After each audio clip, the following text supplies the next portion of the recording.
Okay. Dog's out. He's gone. He's good. Everybody's happy now. That just emphasizes the importance of finding a quiet workspace where you could work without interruptions. Primarily because this is the first one I started. And after I came back, I immediately screwed up and did two in opposite directions. So this piece, no good. I'll have to file it down and use it for something else. So now we've got our round rat tail file and then the flat file for that there. You're going to take the flat file again now, and what's going to happen is on this side right here, you're going to take the corner and just cut a little groove straight in and then bring it out a little bit this way. Basically mirroring this, but instead of round, it's going to be like a triangle shape. And that's just easily accomplished by doing this. Here again, you'll see I'm using my thumb or my finger as a guide just to get things started. And this one's not going to be as deep as the other one because this is the accent, which actually gives you the shape of the vine. You know.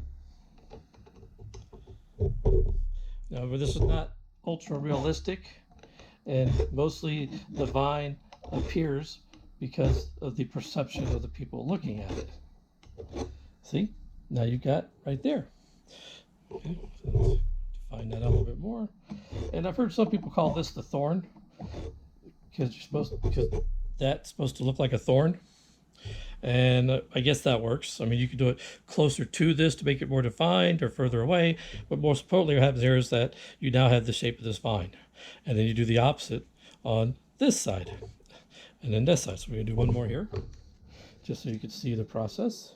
And then I'll go through and turn the camera off and finish it up because, you know, I don't like to doing the fast forward thing because you don't get to really see anything anyway. So, you know, do two or three of these and you get the concept. All right, so now we're going to do this one.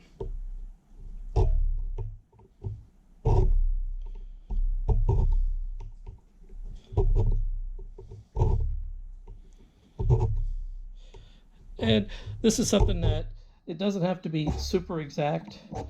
I mean, you can play with it a little bit. You can draw these out longer, make them shorter.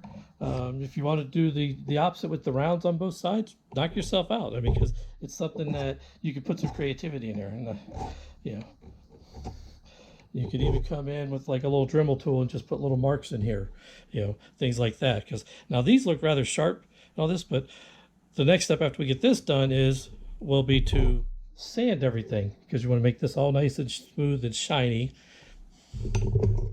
Do one more here. Let me flip it over and do the opposite side. And let's make sure I do it correctly and don't booger this. So I'm going to do it right there, but going in this direction. So it's going the same direction as that. So we're just holding the file in the opposite direction there. So we're going to go.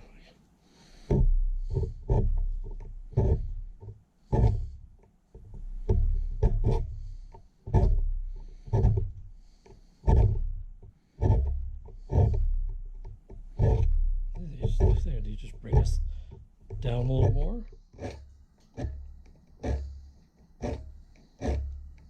Okay. And you can see this shape taking form. Okay, so I'm going to go ahead and finish this up.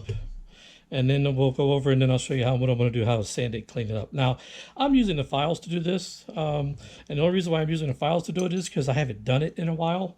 But a lot of times I will just use a little round Dremel for the first round part and for that part, and then come back in and then use the file just for the thorn side. But I highly recommend your first 2 or 3 of these, at minimum 5 that you do it with the file. And then come back later and then do it with the Dremel or some other electric tool because it's so easy to overcut when you're running an electric tool as compared to just filing with the file. All right, so I'm going to finish this up and I'll be back to show you sanding.